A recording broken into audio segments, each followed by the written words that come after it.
Okay.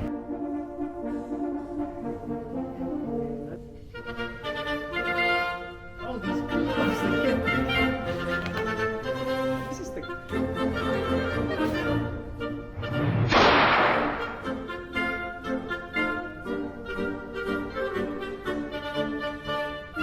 Hello, and welcome to the interview with the legendary Majicou. So, why don't you tell us today and start off by introducing yourself?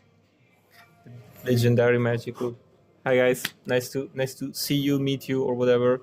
Actually, thank you for actually saying my nickname out loud because I don't know how you pronounce it. So this was the very first thing that happened on MineZ, was trying to understand how do you pronounce the name, because to me it was a book one. But I'm Matteo, I'm from Italy, and I'm 34 now, and I have been on Shotbow for I think around 6 years or something like that as a community manager. I started as a player, as you can imagine, and I think I played for something like 5 months or so before actually being asked if I wanted to be admin, and I said yes, as you know. And then from there, you probably know everything else, but we are gonna go in deeper in that later, I suppose. Like as an introduction, I think that's enough personal information for you guys to know. I know who you are. He lives in Milan. Yeah, true.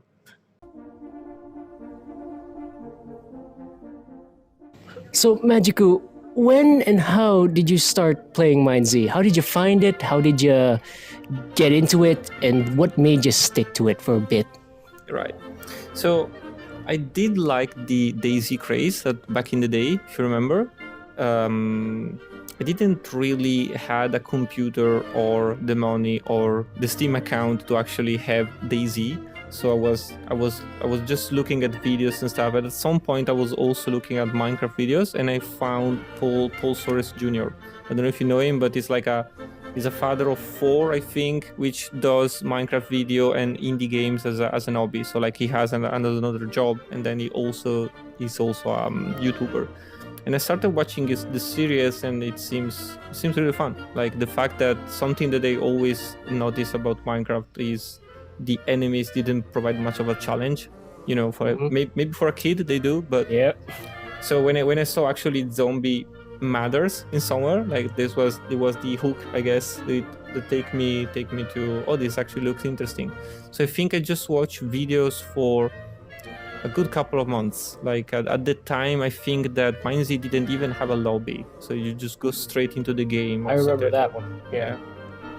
And then I just purchased a Minecraft account. The name that I chose is coming from a book. If you're interested, it's called The Wild Road by Gabriel King. And Majicou is the supposed king of cats, but it's not a real king. But there are a lot of nuance to it. But you know. How did you say you're supposed to pronounce it? Because you said you were interested in how I would pronounce it. Yeah, to me, in my mind, it always has been Majicou. Majicou. Yeah, exactly. I know it makes more sense. Some say Magi, some say Majicou. So I sometimes called you Magic Jew, but then people called me a Nazi. That's true.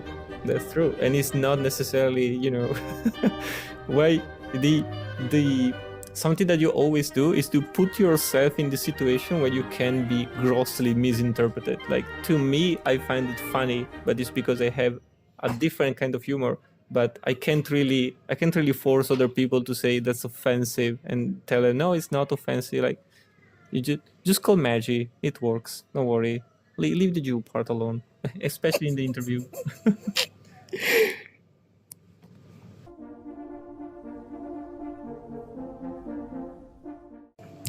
So Majicou, when you first started playing, what was your play style? Were you a bandit, a healer, one of those losers, as we like to call them, or were you somewhere in between, like a survivor? Or wait, I barely saw you online. You were one of those PvE scumbags, weren't you? Yeah, this is gonna be fun for you. So, as I was saying, like took me a good while to actually get the account and everything. And when I started playing, I was playing as a free player, so I had to log into server, and it was also one of my very first experience with Minecraft in general. Like I did the single player survival, but you know, I will not say it's difficult. It's a game. There is no. I will not say that it's difficult or easy. It's just something that you do. So in this game, instead, there was actually difficulty elements, enemies which actively tries to kill you, and especially other players. So something that you probably figured out, you and everybody else, is I'm not particularly great at PvP. In fact, I don't even see Minecraft as an engine. Freaking admin scumbag, staying away from the fights. Come down there, I'm gonna kick your ass. Yeah, but if you can do /game mode creative, then that's the way you fight it. But yeah, like this, I don't really consider Minecraft to be a fighting game or anything, because you just click on stuff. So to me, fighting it was the least interesting part. Oh, definitely. And it still is. It's just mindless clicking. I can click faster than. Is that an achievement? Did you graduate college because of it? And now even with the latest update, what they changed was click slower. So that's the sophistication of combat. Yeah, I know. I actually prefer that. That has my approval. Yeah, so it's a good thing we agree, because holy crap. At least there's something, there is a nuance, which is it's not just a race to who clicks better. Brain rot games. Freaking hell, brain rot games.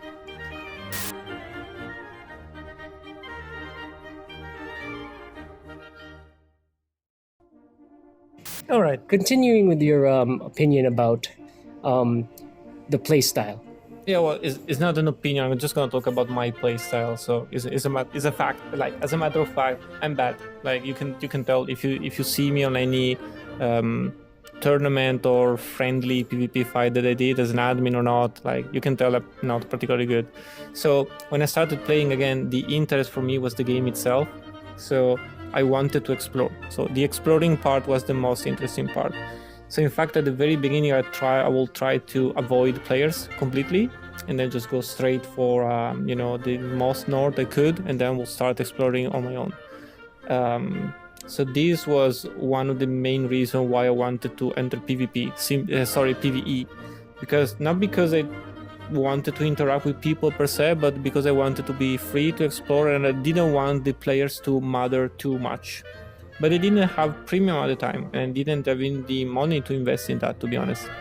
So for a good 3 months, I would just go and just do my own thing on public server. I will play on European times, and there were I had the time advantage. There will not be so many people. At least back then, there was only the American servers anyway.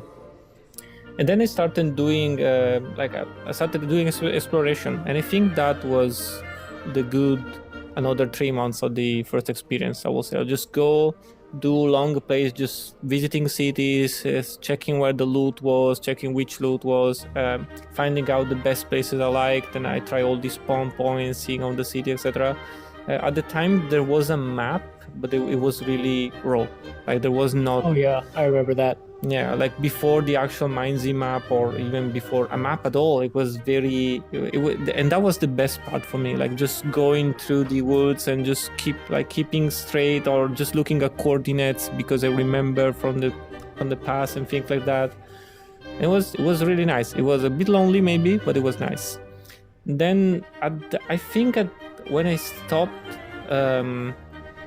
when I thought that all the map was clear to me, or most of it, I started adapting my plays a little bit on interaction with other players. So I started actually going out my way to say I could rescue people.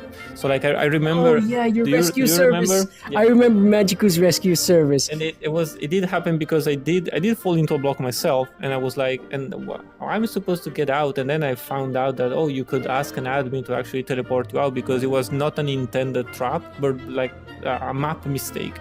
So first I will start into like saying, there is a too big hole here, you need to fix it, and I will just log all of those things. And I think the admins at the time appreciate that. At the time I think it was PT, Kensai, and Darn was not admin yet at the time. So we just told them where the map to me was looking for a fix. And then also I was doing the rescue survey because it offered two things. One, exploring new places, and two, it gave me a good excuse to meet people which in theory they will not kill me after they see me, because I will right there for them. So that I guess went forward for for a good number of months again. Like, and now I'm making it like I'm spending years on MineZ, but this probably just came into my mind because it was so long ago. Yeah, I But remember that.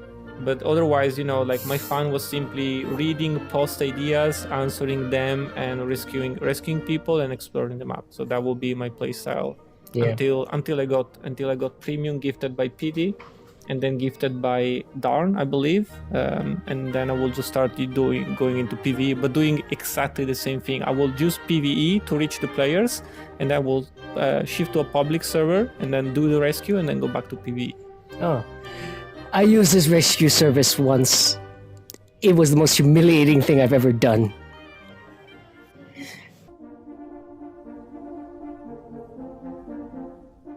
And now, how did you become an admin? Right. So I did say it a little bit before, but other than rescuing people, my other hobby was to comment on ideas. Like, to me, the ideas part of the forum was the most interesting one, because everything else was too related to Minecraft, so I could not really relate myself because I didn't know the game that much. And everything else was off-topic content about things I didn't really care about. So my interest was specifically on the game itself and how it could potentially change in the future. And so that was interesting for me to read, like, what the ideas was, and then I would just put in my thoughts about it. I will offer a counterpoint or say if I find it interesting or not. And I guess the people started liking it. Maybe, again, I'm not saying this to brag or anything, but maybe I was offering a more adult point of view on stuff. Like, the many people at the time were very young, and the idea would be something like, let's give like a diamond so we cut things in half and say, yeah, I know, I've seen those. They were garbage and people loved it. Yeah. So like having someone maybe a little bit more like, have you considered the balancing perspective of your idea? What would you do if a player will get such an item? Make them think a little bit and dish out the idea better. Like, most of the time, you will realize that the idea was not actually great from all angles, or unbalanced or something like that. Or sometimes instead, it will kickstart a discussion and say, oh, well, what about the nuance of this idea? Like, what do you do in this situation? So you will actually have a more fleshed out ideas for other people to review. So it was like, that was my contribution. And then after a while of doing those, like, I started collecting popular things, like things that would be suggested over and over. And then I just filed, I created a compilation of that. I just posted it on Reddit. At the time, for those very, very old in the game, I remember that the MineZ started on a Reddit. Well, how do they call them? No, it's not a thread, it's a subreddit. So it started on a subreddit. And then after the game actually gains some traction and popularity, it becomes an actual website with a forum. So I was active mostly on the forum, but most of the admins at the time were on Reddit. So I collected all the info on the forum, and since I wanted an admin to see it, I just posted on the Reddit thread. And that's, I think, where I was noticed for the first time by High Life, Kensai, and the very old guard of the game, because it was really helpful for them for two reasons. One, they will not be bothered to search the entire internet for ideas themselves. And second, since they were focused on Reddit, they will only see Reddit posts, and they will not see the forum posts. To be fair, also, Xenforo was not really good to searching stuff. So either you will stay on the forum every single day to see exactly what pops up, or otherwise it would be very difficult. They will just look at the top post, but that's something they will do on Reddit. Is way better. Like, you would just see immediately by the number of upvote what's popular and what's not. And so, like, I remember, like, that was my very first moment that I felt, actually pride in myself and say, like, it took me a while to compile all this information. And then admin saying, thank you, this is very useful, we can use that in our roadmap. Like, that made me happy. I say, okay, so the game is gonna get better, and it's good for me also because I play it. So that's my very egoistical objective. Then I think around that time, Mr. Dawn was being included in the admin squad. And so now we started talking about this because he was one of the only, well, not the only, but he was also another person who, was not exactly a kid. So we will be able to have some more in-depth conversation. We played together a couple of times, and then things just went forward. And then after the ideas died out a little bit, not because there were no ideas, but because, as you can imagine, the idea pool was limited. So it will be, my role was saying, this is something that has been suggested before. So we'll just link to another thread or to several other threads or to the big post that I made to collect those. So after doing that for a while, like people realized, and including myself, realized that, maybe there is no, there's not much new ideas per se. There are a lot of ideas coming from new players, but they're not technically new or... Nothing is new under the sun. Pretty much. So I started to focusing on, after the map was known a little bit better, I started to focusing on the loot part, because then, I wanted to... Oh yeah. How well, you just keep like 4 years of history, but no, it was simply it was simply my way to. I was not even admin at the time, so it was simply my way to say, okay, now that I think with new ideas we got it. So let's see what we can improve of the existing stuff that is there.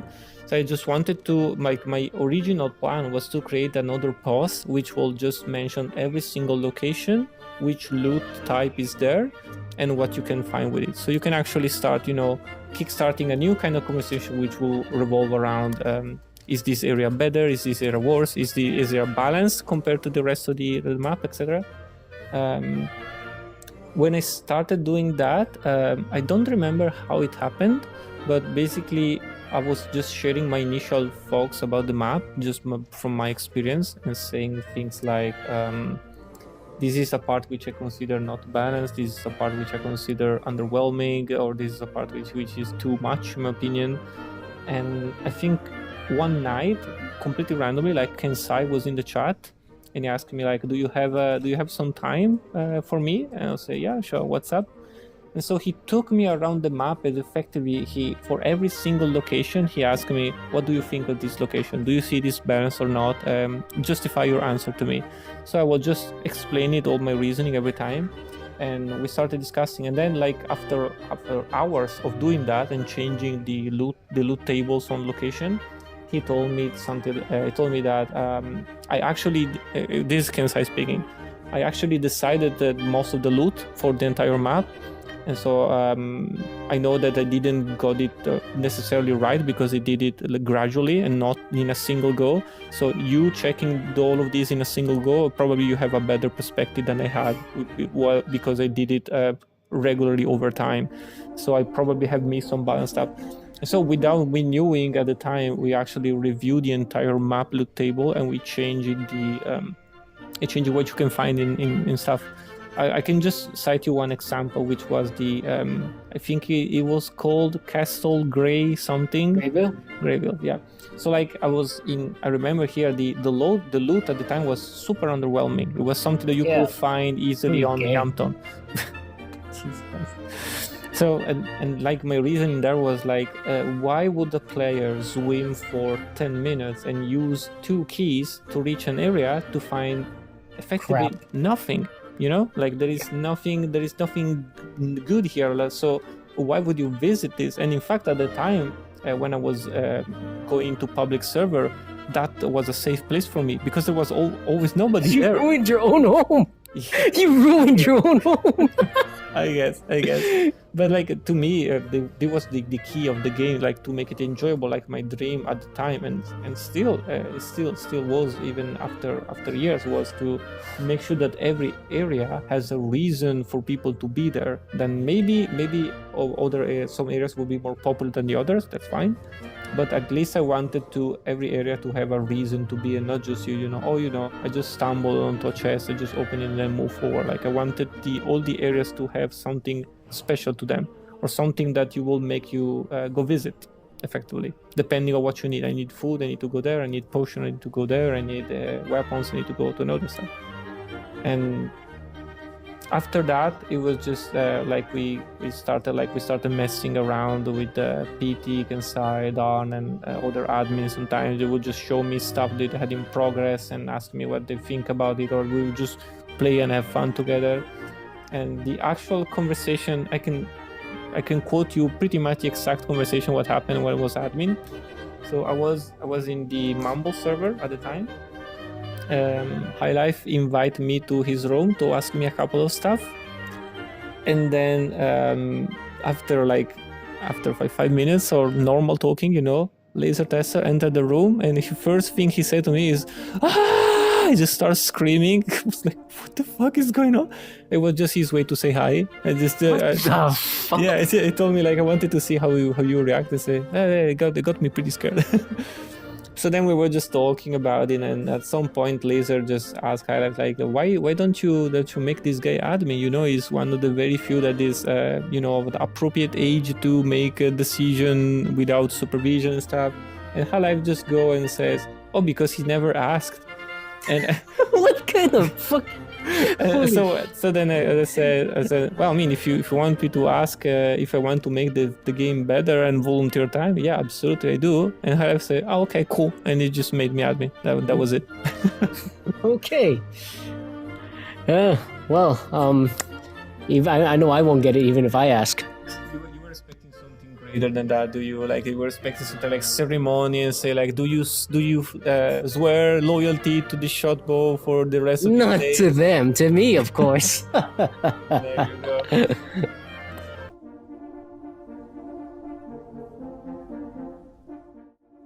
So, while you became an admin, what policies, projects, and changes were you involved in? Right. So I will say my main expertise was on the map and the hits contents and the loot specifically. So that will have been most of my time as an admin. The rest was moderating the forum and catching hackers effectively, or whatever you want to call them. But all of that was due to the fact, so the loot was my passion, the forum was something that I liked, and catching hackers, it was simply because I had a lot of time and I was always on a server. I was always on a server to check the loot, but I will see the notification from the no cheat, I will see player asking or notification and stuff, so I will, since I was already there, I will just stop what I was doing and say, okay, let's check that out and see if an intervention is needed or not. Other than that, the two biggest projects for me were the Majicou's. yeah. So Say it. I want you to say it. the secret update was the secret update was the last thing I did and the last big project. But before that, the other project was to give MineZ a little bit of independence and structure from the rest of the games. So what I wanted to have is, instead of having just Shotbow admins in general who just monitor and do stuff all around the games, I wanted MineZ, an allocated lead and an allocated mini admins or admins and stuff to actually ensure that the game always had coverage as for policing stuff, deciding balances, and generally knowing that if even for any reason I will leave, there will be still someone taking care of the game. That was you. So I did That was you. It's like an accusation.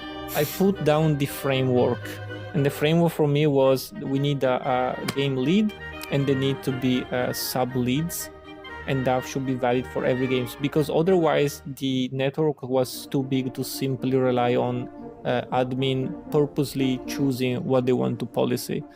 And the reason why I started to think about this was exactly because otherwise everybody will go into Annihilation, because it was the biggest game at the time, and there was shout out to Saunders. there was a lot of players there, so most of the admins would just go there. And what I didn't want it to happen was to just chase the new shiny thing every single time and forget about the old games, especially because to me MineZ was and still is the only game I will actually care and passionate about, because Annihilation, for example, is all PvP. So to me is absolutely boring, but I understand why it's not boring for others. I'm not saying it's a bad game or anything, but to me it has zero appeal. Same with literally anything else. It's just something to kill time for me.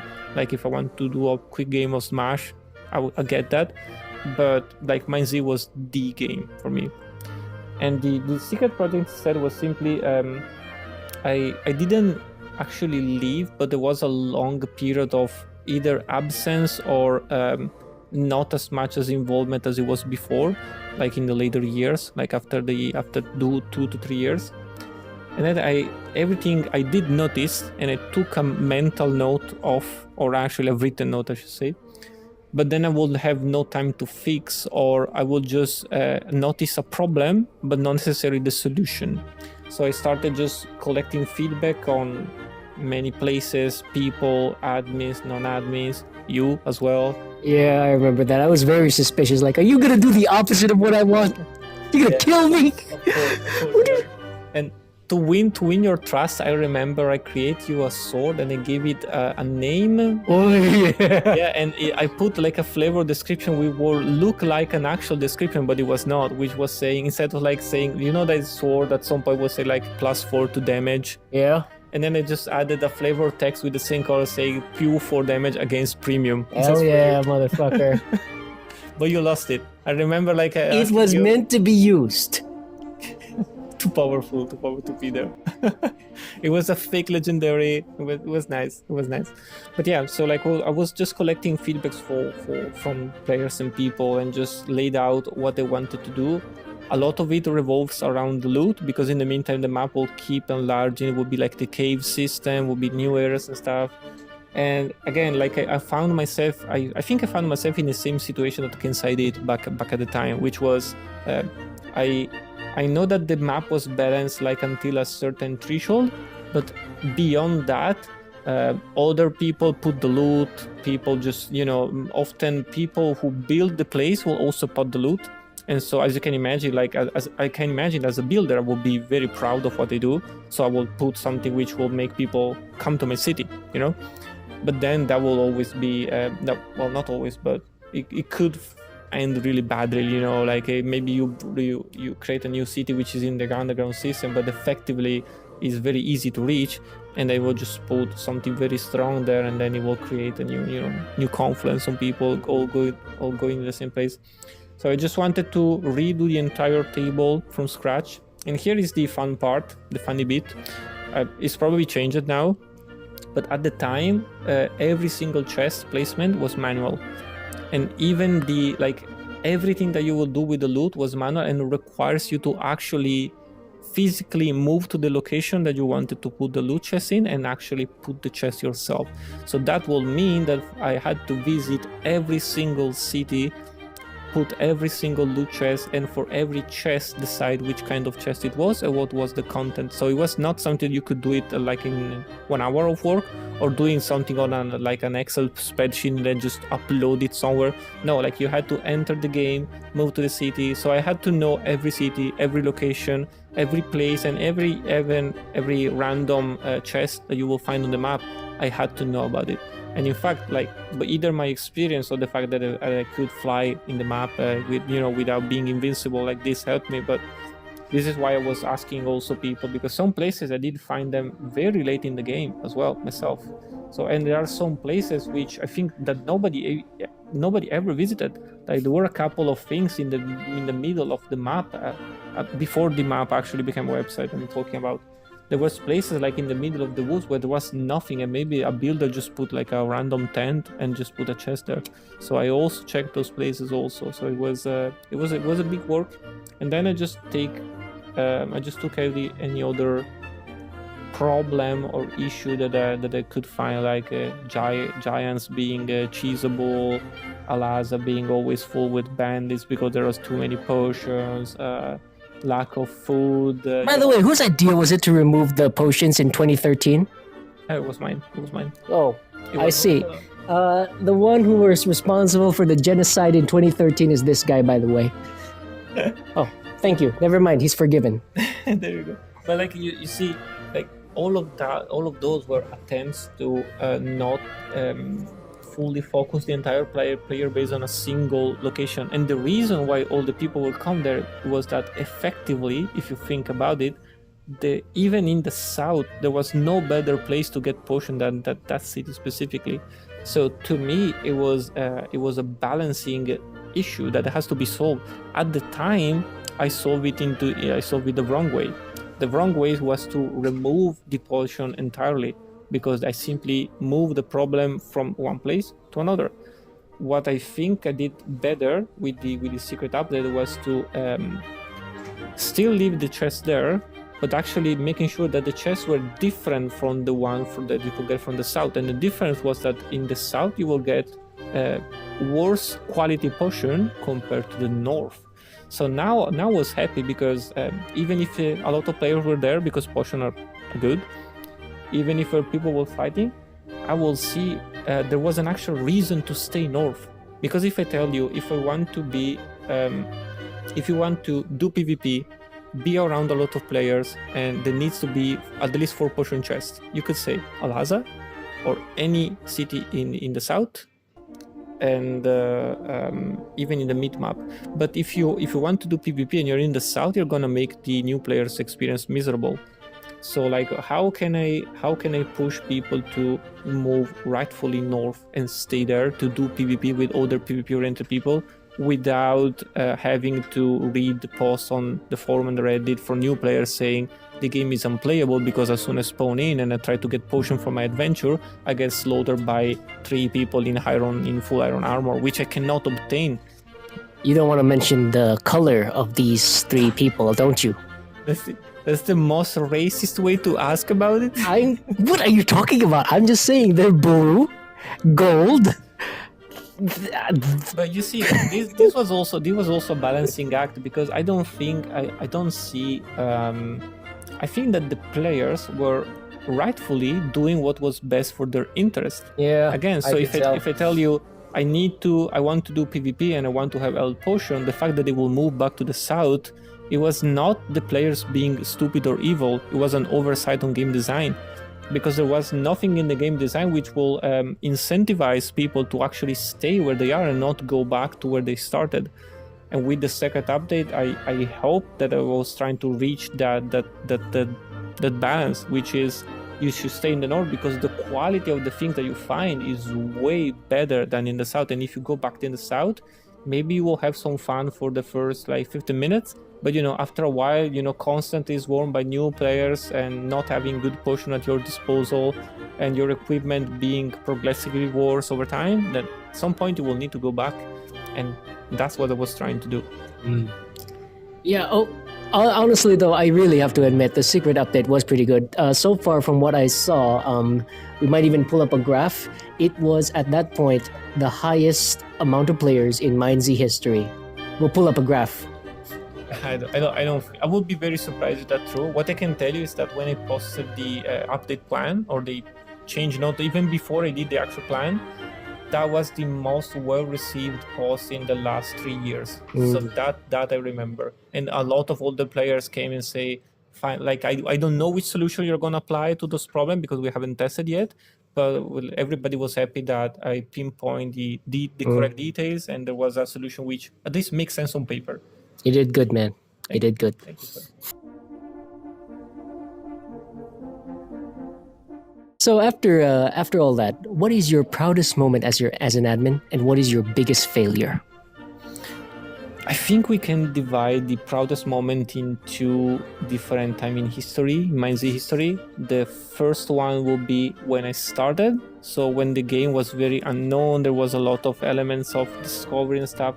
I think one of the proudest moments was when I did the first rebalancing of the loot, because I could tell that my opinion were not just taken for granted, but they were correctly evaluated, discussed on, and implemented if they do make sense. And that make me happy. And then the secret update is almost 4 years after that. So I just want to say here was a proud moment as an admin, because I felt like it was a culmination of a big analysis work.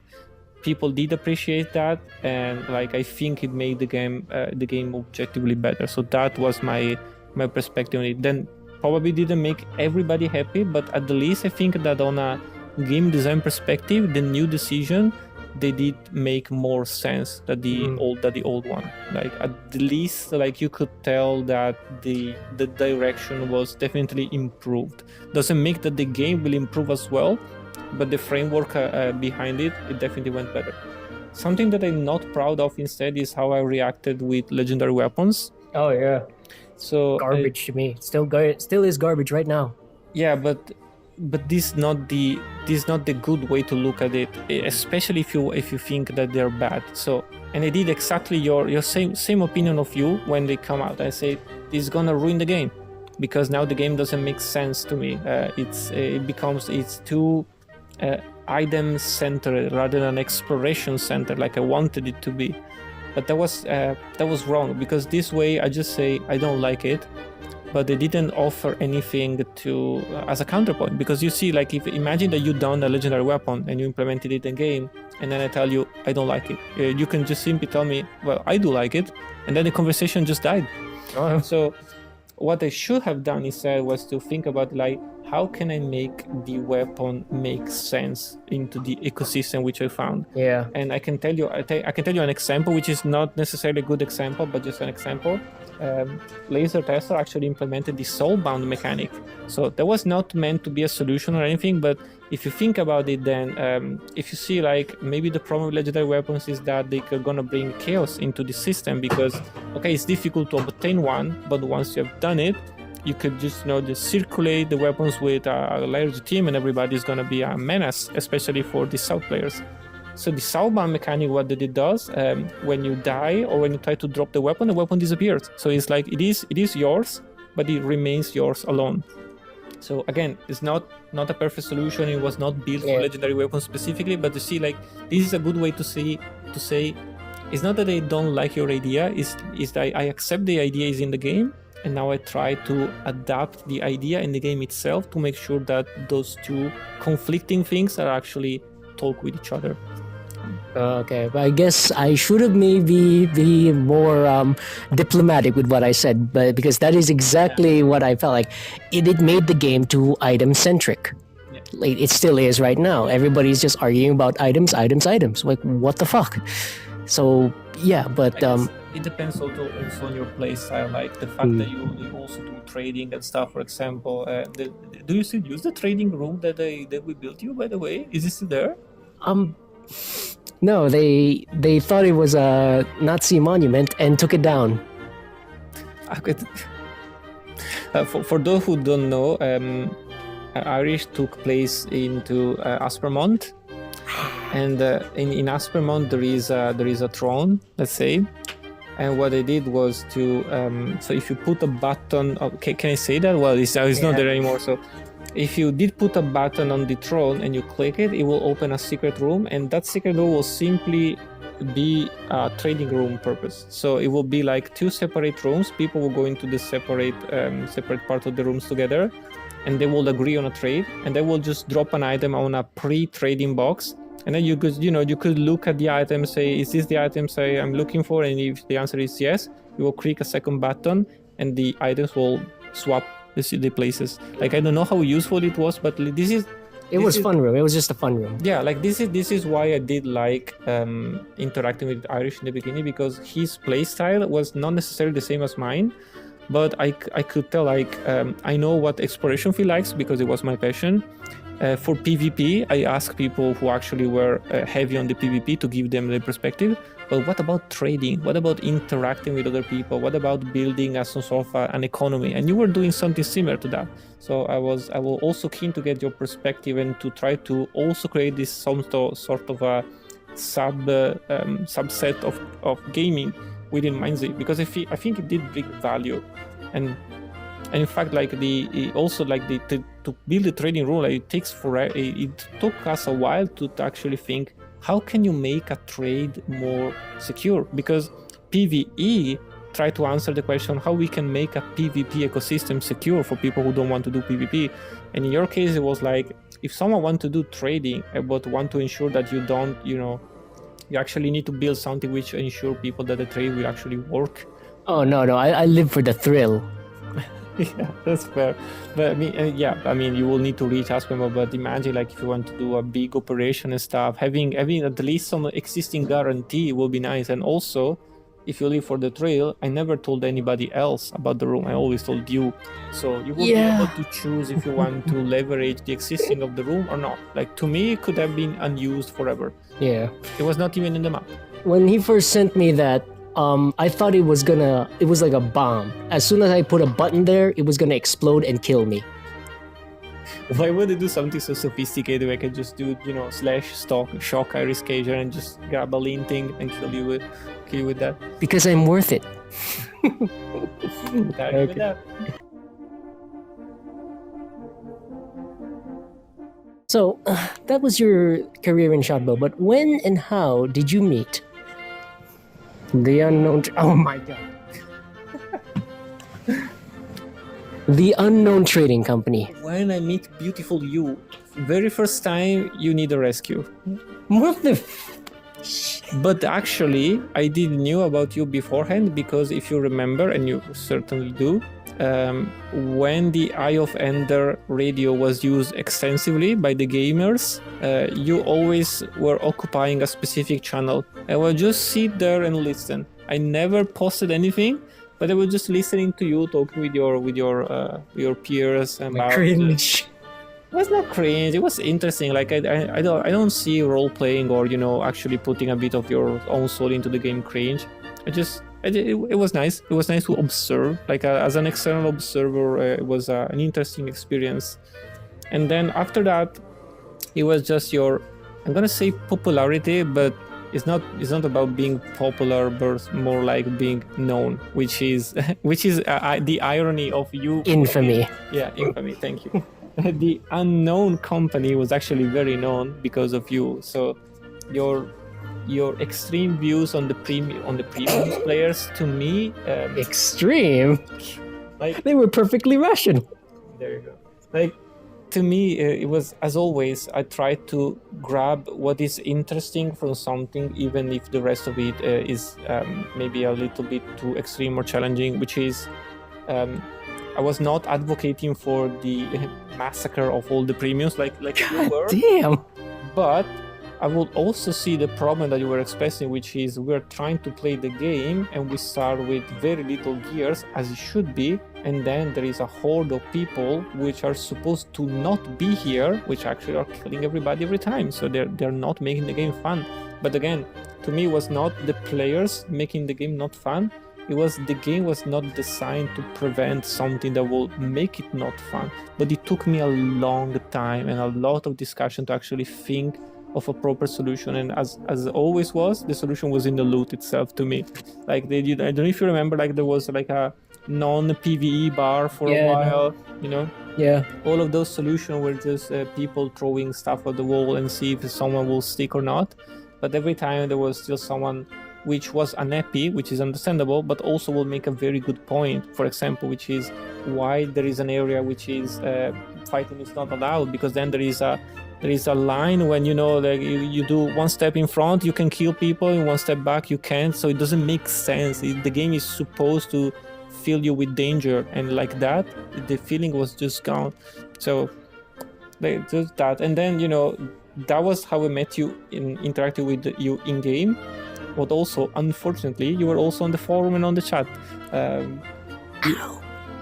The two best moments I can remember is that when I proposed that someone will purchase you premium, and I think someone did. Maybe it was even me, but I don't think it was. Like I was saying, it should be me, but someone else beat me immediately when I proposed the idea, and that's how you got silver, unless someone else purchased it for you. And then they went the extra mile. They actually made an entire new email just for that. Irishkaiser@gmail.com. That is not me, but it's not you. That's not Irish. Who the fuck were you messaging? Were you messaging some guy? No, I don't think so, because it will refer to stuff happening in game that only you will know. So I also do remember that I changed your title on the forum. It was like a regular member for non-premiums, and if you were a premium, it would be something like gold, platinum, etc. And to you, I changed it specifically to premium member. And remember you asking like, is this a bag? Can I have it back? And nobody will tell you exactly what it was, but everybody knew it was me. And then when you discovered, you wrote to me on my public page profile, you wrote to me like, I'm on to you, Spaghetti Mussolini or something like that. It made me like piece of loader. Like I know, like I knew that other admins was not happy with the fact that I was letting you get away with something like that. But to me, like I was Spaghetti Mussolini is offensive?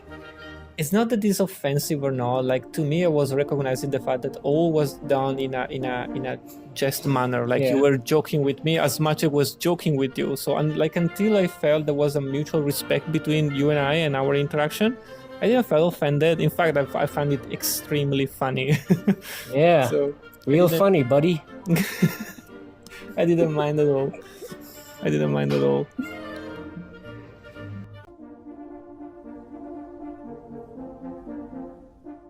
So, what was your opinion about us, not just me, about us, and how did it change throughout the years? So I admit I always look at the company from an outsider, but very seldom in game. Like, I will read your subreddit, I will look at your interaction with the Isle of Ender. Yeah. Your subreddit is not exactly the best way to interact with the company, but like, I will look at how you will behave and how we would interact with others. And I will, at least my perspective at the time was that as a game element, you were something fun, meaning that like there was nobody was advocating for the company to not play. They were maybe advocating for the company to shut up, and specifically you. So that for me was something different, because how you behave in game and how you behave on the public Shotbow channels was not something necessarily correlated with each other. So like I did express some moderation concern over your interaction with people, because I didn't feel that not everybody has the the presence of spirit to actually see beyond the mockery and see beyond the role playing and understanding exactly what do you want to say and why would you say that, and in that way. But on the game, like, it was the only time I participated to an expedition. It was very fun. Like, it was a different way to play the game. It was interesting, it was fresh, and you actually gave me a diamond sword, which to someone who always get completely crushed by giants was really appreciated. You suck. Even as a PvE player, you suck. Yeah, I absolutely. Holy fuck! Like how did this game become an What a fucking loser! That's why. What a fucking loser! That's why the loot element was interesting to me, because it was the only thing that I could actually bring some value as an unopinionated person. Because on everything else, if you say you think that the thing doesn't work, no, it's just because you suck. It was most of the time it was true.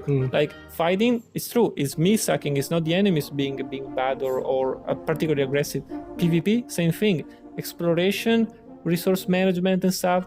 Yeah, but since I don't play Minecraft, like, I don't know exactly how to walk, sprint, or run in the best optimal way possible. So, but on the loot part, like, I could tell you from a pure map perspective what would make sense and what would not make sense. That's the only thing I will potentially being useful on. And I think I capitalize on that strength. Oh yeah, but the question was about how did your opinion about us change over the years? So it didn't really change. What did change is that at the beginning, I remember people saying, "Oh, now the company is nice to play with the company, but Irish is a terrible person, etc." So I will say, yeah, I can see where this is coming from, and don't necessarily agree, but I can see why would you say that. And over time, I think the company got more popular, either by survivorship, because everybody else died. Everyone else sucks. That's why. And then when the company was actually bigger, I could see that your point of view started to be seen more as a company point of view rather than only your point of view. So sometimes we'll see something like, no, the company is bad, is led by Irish, which is also bad. So I didn't felt a change in the opinion for myself for that. I simply recognized that now the company is being more popular, and so people are just looking more as a group rather than an individual, and thus the opinion of the individual is now cascading on the whole company. And to be fair, you're also the figurehead of the company itself, so it does make sense that this happened. The very last thing I heard was that maybe it's not even true, but the very last thing I heard was that you were the only group which will try properly to do dungeon runs without betraying each other or stabbing each other in the back after, or trying to do that for killing more people ultimately, but rather from the fun of the exploration stuff. But that was that was really the most recent thing, and it was after like a 2 years break. So I don't know how valuable that is. Yeah, things change over time. Yeah, and I also spoke with you on that occasion. Like I think we met exactly after you were doing a dungeon. I think you were doing the water tower. Has the battery died? Or? No, I'm not sure. Oh, hold on, guys. It doesn't.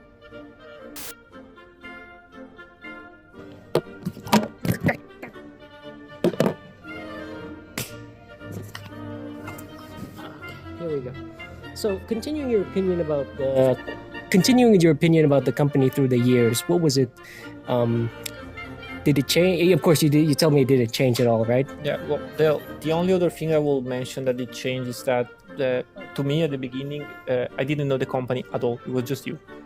Then a couple of people that I knew a little bit started joining, and it was actually more. I was started looking more it as a group, and that's when I actually got interested in the company itself a little bit.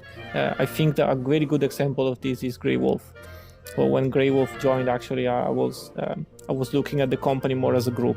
But I admit I don't have a lot on the company itself, and even on yourself. Like we didn't have that many interactions as many people will maybe be inclined to believe just by the way we treat each other. Yeah. I just recognized the fact that you and the company were representing on a play style that is often goes unnoticed, but it should be considered for balancing options. Like that was my core reason of interaction. All right. Put it here and here we go. So after all that, how did your relationship with the UTC affect your position as an admin? Did it stonewall your projects or make it anything more difficult for you, knowing the reputation? Yeah. So I don't think. Well, first of all, the relationship with the UTC definitely didn't impact at all with the UTC. The problem was you specifically. I don't think I ever got stonewalled, at least not publicly and not in a way that I could perceive it. Like nobody ever told me something like, no, I don't think we should do this project because you and Irishkaiser are too close to each other or whatever.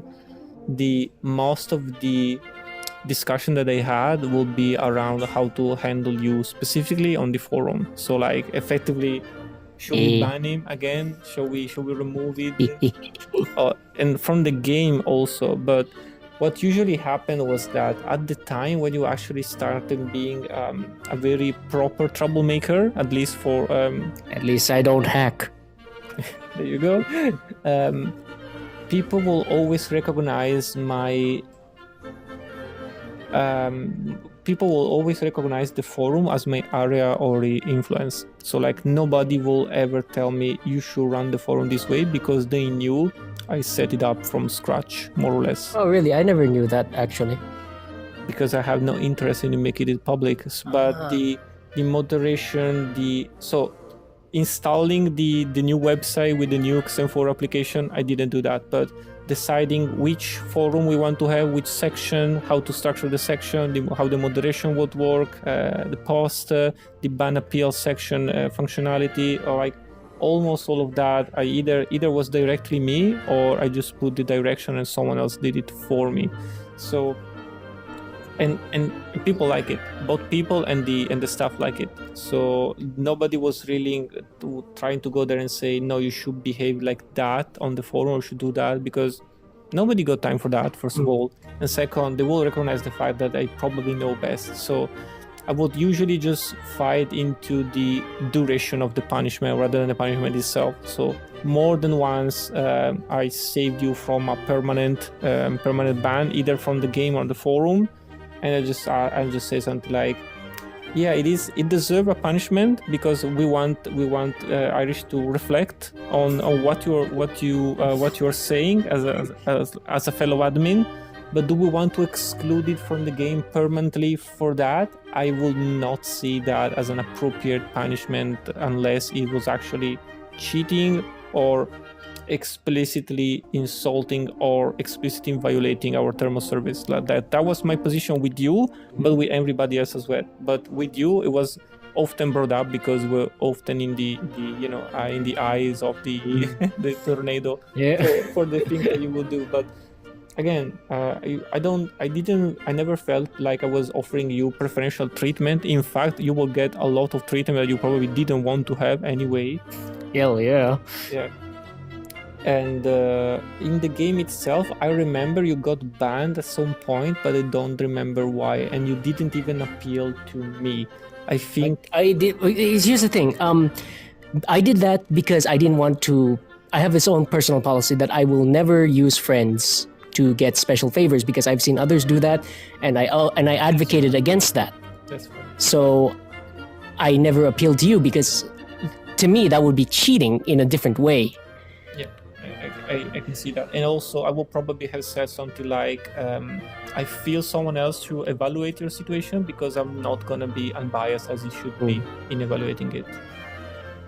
Yes, I would definitely have, all this time, we barely interact even in private, right? So Absolutely. this is proof he's not a secret agent, okay? He's not a secret agent. We barely talk. And he's a public agent, so it is an agent, but it's not secret. Like James Bond, you know? Yeah, exactly.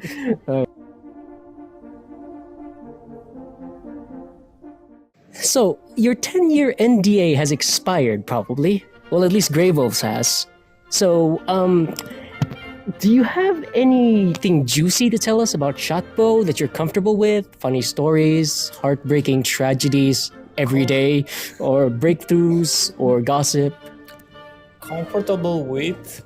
Not much, but I can tell you something. So first of all, I didn't even know there was an NDA because I never signed it myself. But maybe the old guard didn't have to do that. I don't know.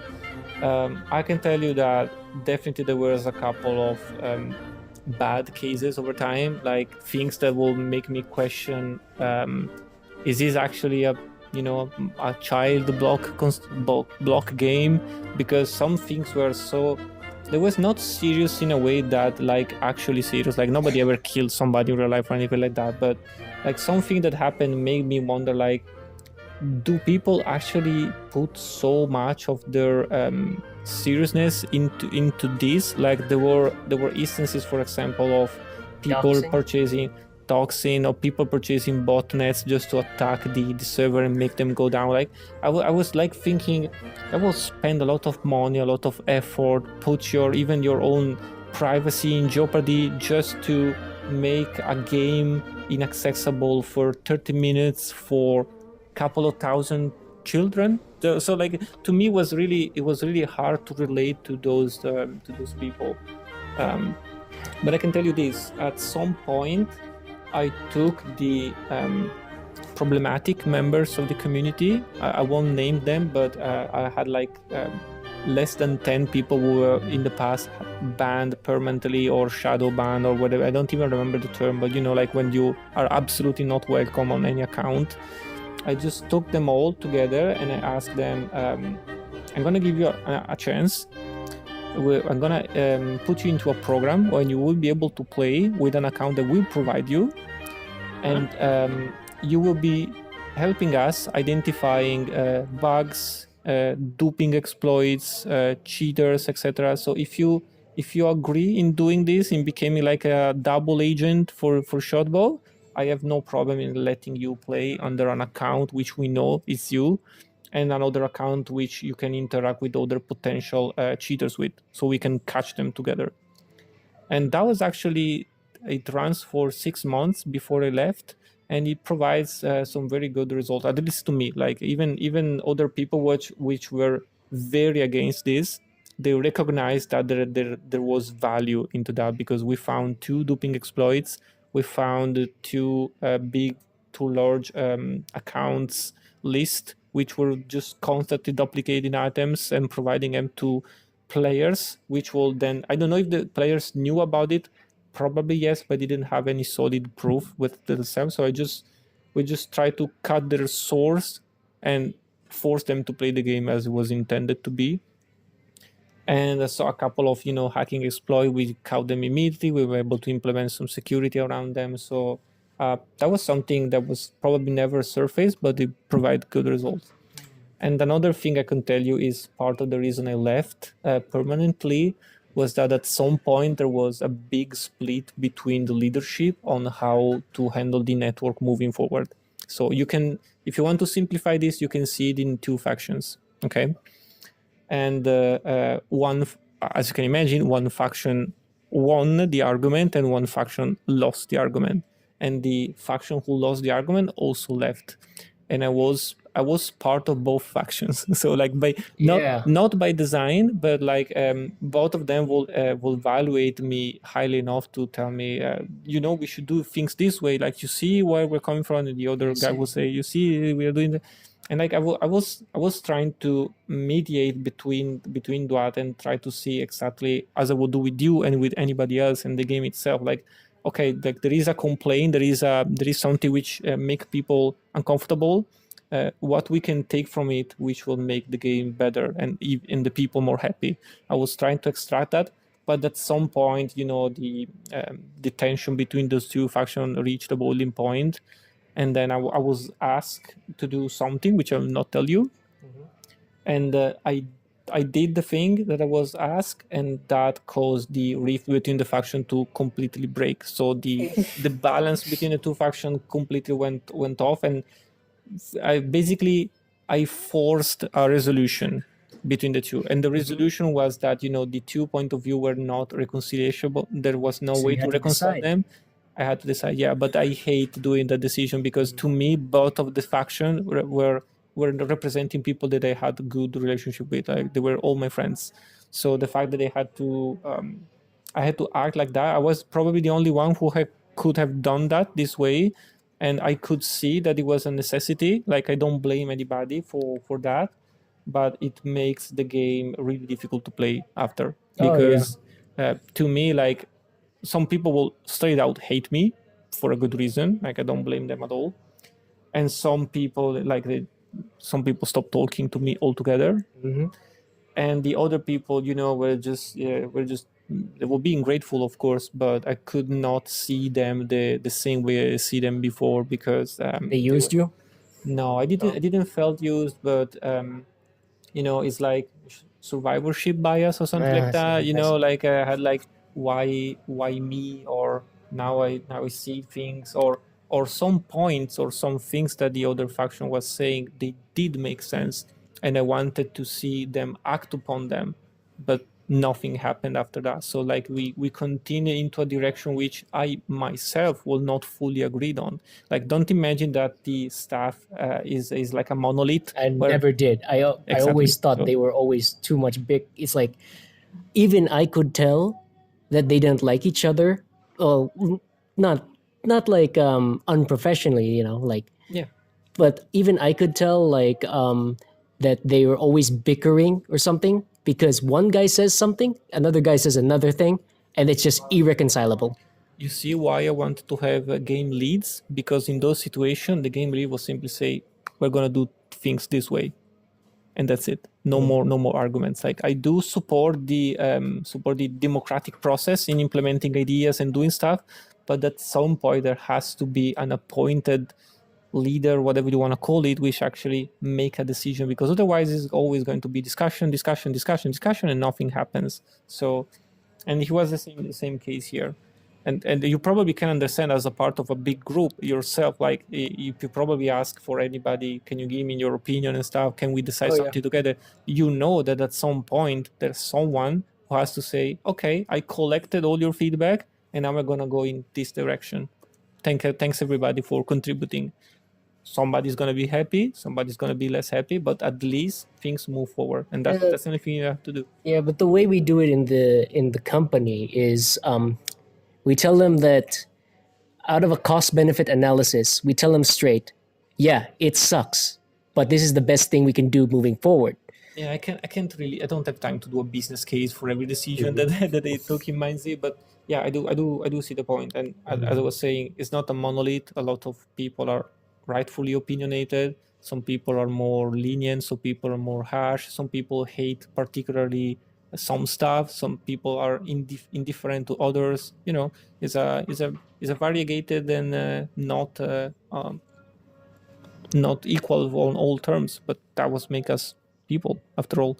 So, but yeah, like after that, the game became very great to me. Like I could not enjoy it anymore, and I created a new account that not many people know about it, and I restarted playing solo alone as a normal player. It was not even premium at the time. Yeah. What you said is the thing you said is what I've been arguing is happening in Shotbow for many years. One community gains power, kicks out anyone they don't like with their own decisions and updates, and then they fuck it up for everybody. Everybody hates them. The next group takes power.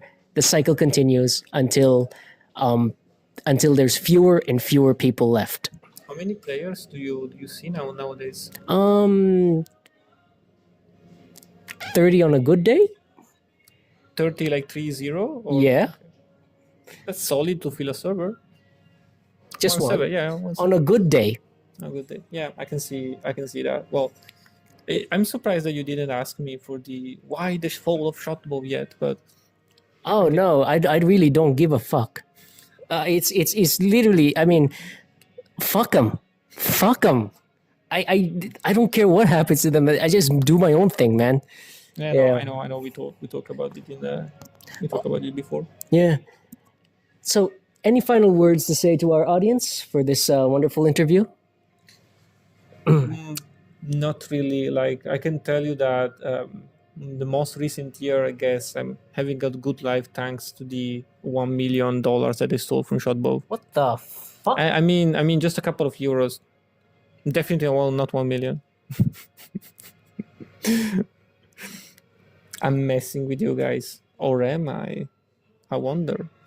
No, but really, like I think as a last word, I think that definitely the game was built on a how can I say it, like on a novelty thing, which was the DayZ craze. Then it evolved into a network, which I'm very proud to say we were the first server that became a network.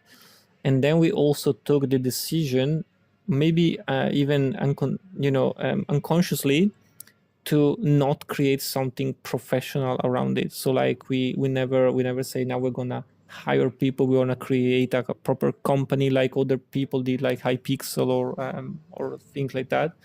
And that's I don't say it's bad or good. I can tell you. No, it's good. It's good. They don't get paid. Yeah, like I mean, to me, it's good. I was not paid either, and I will never want it to be, because to me it wasn't hobby. It was not a job. So I was doing it for the passion of it, and like my career, it went in a completely different direction. I'm very happy for that. Like I didn't want it to say that my job was to handle a community in Minecraft. Not because it's bad or anything, but just it's not what I was looking to. And everybody else in the staff effectively was in the same spot. Like nobody was, working on this full time because it was his reason to leave or where they will get money for that. So other than that, like I think the thing changed over time. It became less popular. Mojang also did play a part of it. The age progression made a part of it. The fact that zombies are not popular anymore made a part of it. The fact that Minecraft itself changed and then it resurfaced to then died again a little bit. So it all considered, I think it was amazing that it ran for so long. And I was to me, it was a very pleasurable and amazing experience, even if it's probably cost me like a couple of years in the university because I will not study for shit. I will just play the entire time. I will just MineZ the fuck out of it. Loser. Yeah, I know, right? Like the fact that I survived this long and now I'm in a comfortable position and stuff, it is blessing. And I have fun. I definitely have fun. It helped my English and everything. So I hope that everybody else enjoyed it as much as it did. All right, now coming up after Majicou admits everything he did wrong, we got some gifts and knickknacks for him. It's sorry about that. I had to come. It's the most ghetto bag that you could get, and like even the flag, it just folded itself out of shame. Let's put it back. All right. Don't worry, So, Majicou, as you know, we gave you some chocolates, but they were taken by Italian customs because they probably thought it was. Yeah, no, let's say the actual story. This guy sent me chocolate, and he packaged it into a way that I assure you, even a priest will think this is definitely a bomb. Like the only thing that would make it look even more as a bomb was you writing on the packet, "This is not a bomb. Please ship." Like it was like a paper bag wrapped into other paper with the address. We'll put it in the graphic. We'll put it in the video. Yeah, with the address like written by hand. It was like, but it's not even barely comprehensible. No offense, but your writing kind of sucks. It was looking so sketchy. Like it was either drugs, cocaine, or a bomb. So if custom got it, I have absolutely no qualms with that. Like they did a good job. I think they did a good job. Well, okay. Now, because of that, this was one of the stuff that never got sent, and unfortunately, as you can see, this is an old cover. They actually changed the cover. It's Lorenzo Farm Chocolates. This one is so old that it's actually changed looks, and also it's also expired. I'm not sure if you guys can see that, but it's expired. 23rd September. Now we're gonna have this guy taste it and see if he's still alive. Hold on. You're trying to killing me. You have to pay for your crimes one day. Death by chocolate. Amazing. You should have opened it before the interview. No.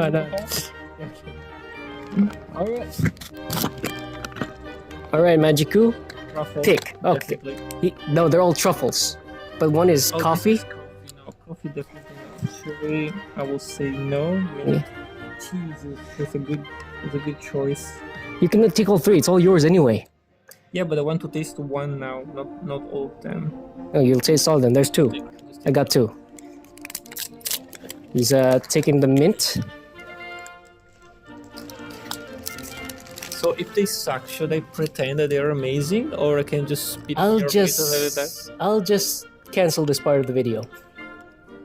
Per point.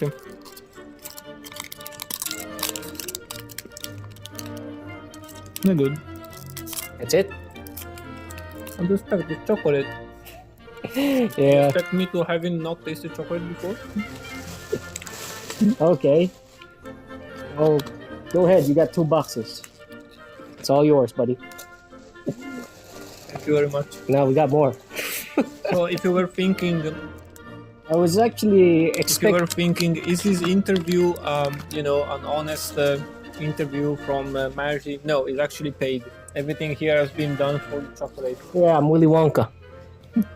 Now, oh shit, where's the other one? I should have been more organized with this. You can see it's raw and natural because it's not prepared at all. Alright, so we got some dark diamonds. This is my personal favorite, coffee beans. And this one is cashew nuts. They're also probably expired. So let's see. Expire date 4 March 25. No, they're not. Oh, no, they're not? This one is not. Yeah. Oh, nice. 25 February. No, that's not. Are those right? Yeah. You don't drink, you don't... I don't drink coffee, I don't eat it also.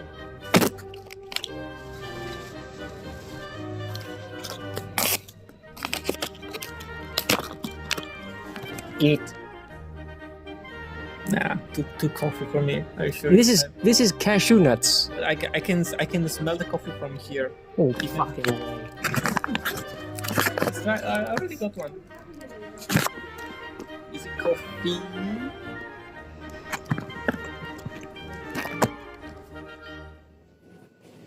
And then my mom told me to not accept from strangers, especially when they ask like. No way, no fucking way. Was there a mix-up? I don't think it was a mission because if you remember the first order, I did it's nuts. for the chocolate, you suggested those, and I told you, no, those will be no good because you don't eat the chocolate. I said, okay. Oh. Give it to your mom or something, man. Now that it's open, nah, you can keep it. I'll use those one. There is coffee in those anyway. But And then this one is just coffee tabs. Put like a shot of water into them. Hot water. they this one. Thank you. And also, I got something for you. There were supposed to be 2 guys, but one It's guy, not expired. Good. canceled because he had to go back to duty. He's in the Bundeswehr. Shout out to MX. Hey MX. All right, so we got you a handkerchief, and another handkerchief. Okay, are you gonna give me all the colors? Yeah, this was supposed to be for him, but No, you know, just- you're lost, MX. No, he's gone. He's gone. Sorry, Max. All right, so yeah, I hope you enjoy your gifts. Thank you. Actually, we also got these. We should have used that. Oh yeah. Yes, I had lunch with this guy. Now you can also know there is a secret interest in everything we say. All right, just you know what? Just put it all here. It don't matter. No, I just don't worry. None of this matters. I don't know how long is this interview is gonna be after editing, but if you reach it this far, congratulations. I wouldn't. All right, here's your plastic and everything. Hope you enjoy. Keep the plastic bag. I don't think I need it. If it still can put it in a bag, I don't think it's needed at this point. Are you sure you can carry all of that? Yeah, I need to carry like 10 meters. I can handle that. All right, here's the cashews. Keep the cashew. Keep it for the color. All right. All right. Thank you for joining us today in this interview, Majicou, and thank you for trying out only one truffle of chocolate. I will let you know if the others are good or bad. Don't worry. I just In don't private. want to do it in camera, on camera. But All right. Good day. Bye. not a shake of hand at the end. What the hell? All right. Good day. Bye. Hey guys. Okay, now that's 20 minutes.